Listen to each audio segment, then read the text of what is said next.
High বন্ধুরা, তোমরা সবাই কেমন আছো? আশা করি ভালো আছো। আমিও ভালো আছি। তো দেখো, আজকে চাউমিন খেতে ইচ্ছা করেছে।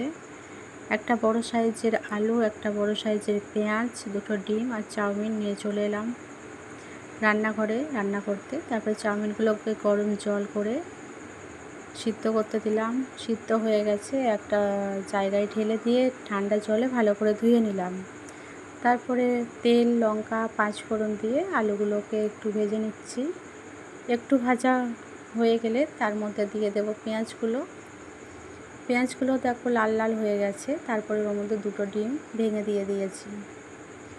ডিমগুলো ভাজা হয়ে গেছে, সবগুলো একসঙ্গে ভেজে নিয়ে একটা প্লেটে ঢেলে রাখলাম। তারপর দেখো চাউমিনগুলো দিয়ে দিলাম। চাউমিন, ডিম, পেঁয়াজ সব একসঙ্গে দিয়ে দিয়েছি। তারপর আমার কমপ্লিট চাউমিন রান্না। কেমন হয়েছে তোমরা একটু জানাবে। আমার আজকে খেতে ইচ্ছা করেছিল, যেমন ভাবনা তেমন কাজ। তো ভালো থেকো, টাটা।